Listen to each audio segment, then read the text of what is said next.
How's it going, people? For today's video, we're going to take a look at everything new that came with today's update. And first, we're going to start off with the Save the World patch notes, which I will leave a link to in the description. But it's mainly just bug fixes. It says here they fixed an issue where some gadgets and tools did not receive the correct number of automatic upgrades during the last patch. They also resolved an issue where completing a mission could cause power rating to be lower than it actually is, potentially locking players out of higher level missions. Enemies and group missions above power level 140 now scale correctly, ensuring power level 160 group missions and Frostnite provide the intended challenge. So both 140s, 160s, and Frostnite should be a little bit harder compared to last week. The Command Gadgets tab now appears correctly after completing the Storm Shield Defense 3 mission. They removed mentions of research points from in-game screens now that they're no longer in use. They also deployed an additional fix to address remaining cases where Ninja Mana Sleep wouldn't respond, so hopefully that's completely fixed now. The bomb in the Destroy the Bomb mission now correctly moves along the track and reaches the launcher without being blocked.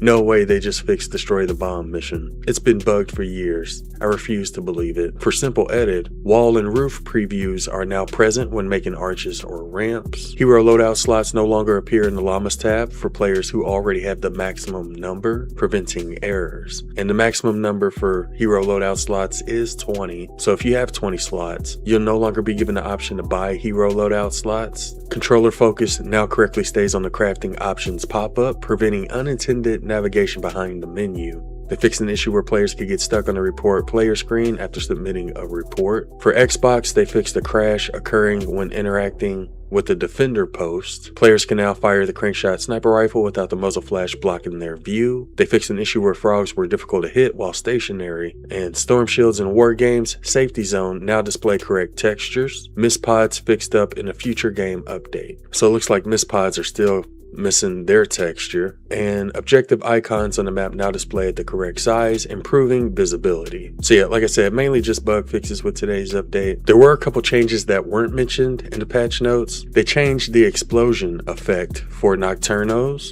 Now when it does explosions, you'll see an expanding ring, which shows you how far the damage can reach. And shout out to Archer for letting us know. Also, apparently there's a new social menu, which looks kind of weird. But when you're in a party, it'll show you what heroes your teammates are using. Another sort of really useful feature we got today is that you can now see your BR level. You open up your social menu tab. If you look towards the bottom middle of the screen, that's where you'll see it. It keeps making my screen freeze every time I try to pull it up.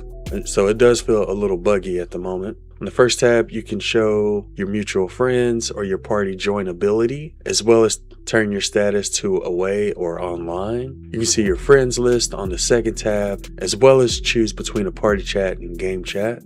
You can create a new chat on the third tab. You add people on the fourth tab. You can access the settings, parental controls, support and refunds report, and legal options on the fifth tab. You can leave Save the World or enter sleep mode on the sixth tab. I'm not really a big fan of this new social menu because it freezes a lot for me, especially when I go to the friends list part. So power level 140 zones have definitely been fixed. Pretty sure Frostnite has been fixed, but when it comes to 160s, they're supposed to be power level 250, but according to this tweet, it looks like they're only power level 245. As of right now, I'm not sure if that's intentional or not. They may have lowered the Husk power level from 250 to 245 on purpose because of the power level changes, so that may have been intentional.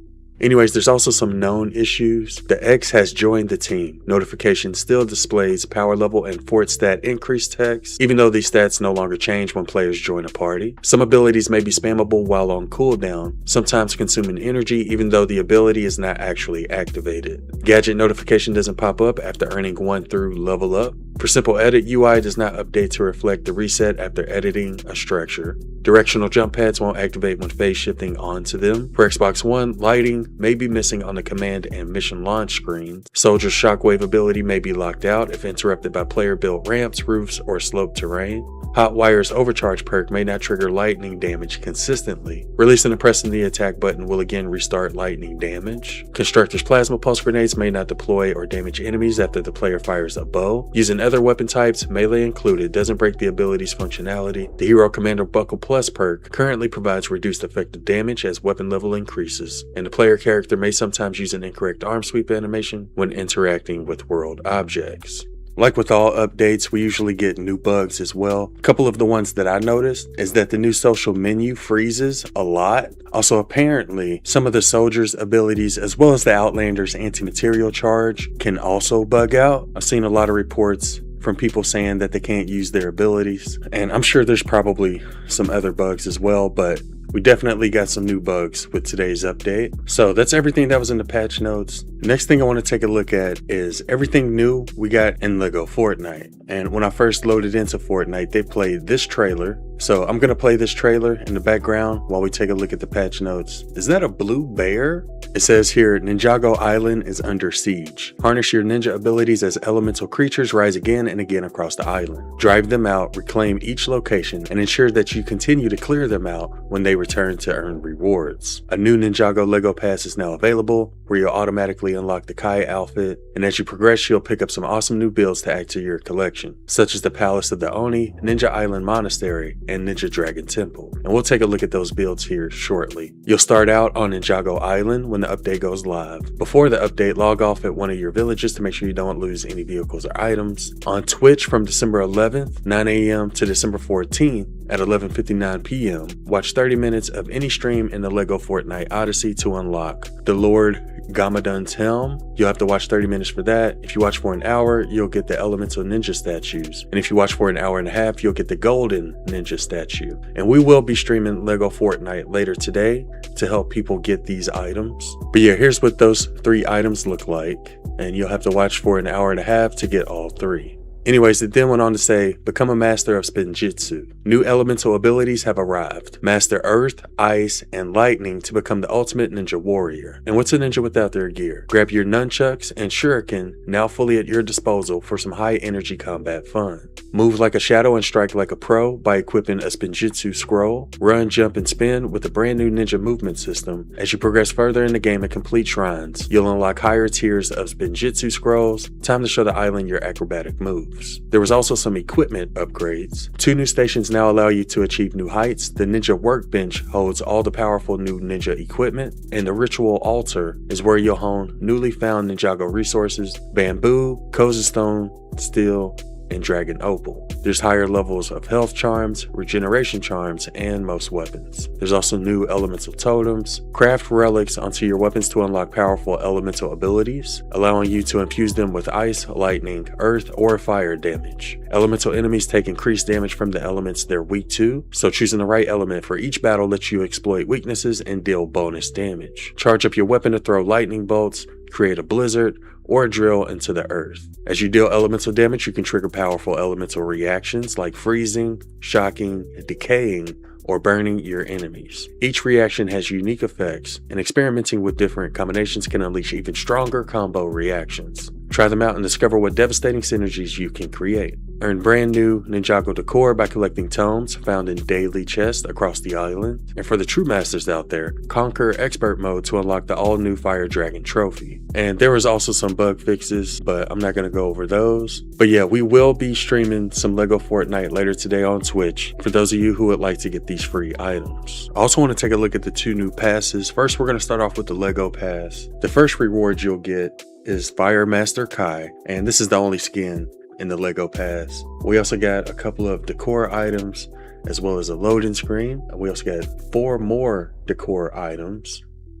There's a total of 4 pages in the Lego pass. Here's another loading screen. We also got some more decor items. On page 2, you'll receive your first building, which is called the Palace of the Oni. It sort of looks like a samurai mask. That's actually pretty cool. Here's everything you get on page 3. You only get 1 emote, and it's called Fire Tornado. Anyways, we got some more decor items, and I'm gonna scroll over each of these, show what they look like. And we also got another building called the Ninja Dragon Temple. And this one sort of looks like a dragon a little bit with wings. So yeah, the buildings are pretty cool in this pass. We got another decor bundle, another loading screen, some more decor. And the very last reward is another building called Ninja Island Monastery. Let me know in the comments if y'all would like us to build these buildings and show what they look like in game. But that's everything in the Lego pass. Like I said, we also got an OG pass with today's update. First thing you get is Voidwalker Lynx, and there's one of her edit styles. We also got her wrap, as well as her back bling, a banner, some pickaxes. We also got a spray, as well as a loading screen. And we also got an emote called a meowsing bee. Also, apparently there's a total of 6 pages on this pass. Anyways, here's everything you'll get on page 2. See, we got a pickaxe, a spray. We also got a pretty cool looking back bling. We got a wrap, as well as an emote. We also got a loading screen, and the new skin is called Lieutenant Winter. On page 3, we got an emote called Big Wave. We also got another emote. We got a back bling, banner, a wrap, a GG spray, a pickaxe, a fluffy pickaxe, and we also got the new onesie skin called Wonder Onesie. Here's what she looks like.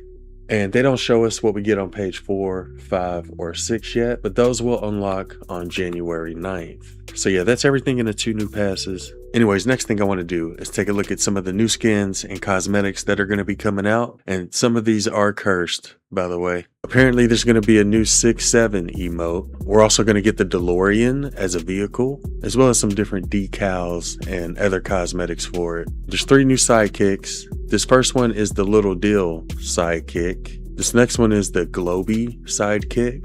Looks like a snowball in a snow globe. And apparently there's going to be a new chicken sidekick.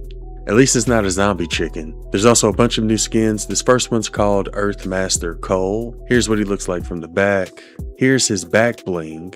And here's what his pickaxe looks like.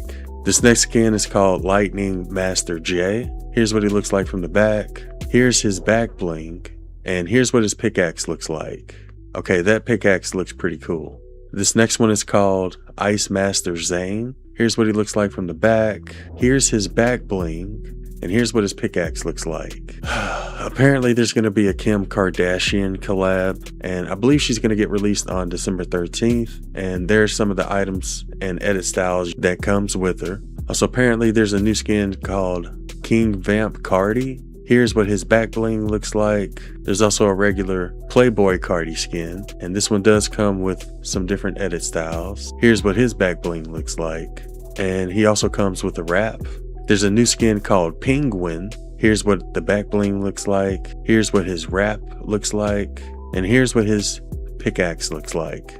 Looks like a fish frozen in a block of ice. There's a new skin called Clarity. Here's what she looks like from the back. And she also has a pickaxe. Here's a new skin called Zero Mara. Here's what she looks like from the back. And here's what her pickaxe looks like. There's also a new skin called Fawn. Here's what she looks like from the back. Here's her back bling. And here's what her pickaxe looks like. It's called Goatfish. And the last new skin I could find is this one called Crown. And here's what she looks like from the back. And that's some of everything new that came with today's update. Again, we will be streaming Lego Fortnite later today so people can get their free decor items. And for those who don't know, we've been helping people with Frostnite both on Twitch and YouTube. So if you need some help with that, try to join one of our streams. But that'll do it for this one. Hope you have a wonderful day, and thanks for watching. Been a go, but it's some stuff I won't let her do. If I get to shooting this RPG, I need props like a stepper. Let's do it. They tried to get me with spike traps, they know I'm like that, smooth like a criminal. If they try to bite, I'ma bite back, man. I just swipe that, I need residuals.